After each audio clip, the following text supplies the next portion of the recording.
அலைகிறேனே உந்தன் பேச்சை கேட்கையிலே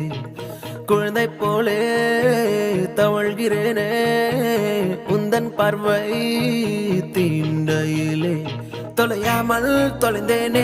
உன் கைகள் என்னை தொட்டதும் கரையாமல் கருந்தேனே உன் மூச்சு காற்று பட்டதும் அநியாய காதல் வந்தது அடங்காத ஆசை தந்தது எனக்குள்ளே ஏதோ மின்னல் போலே தொட்டு சென்றதே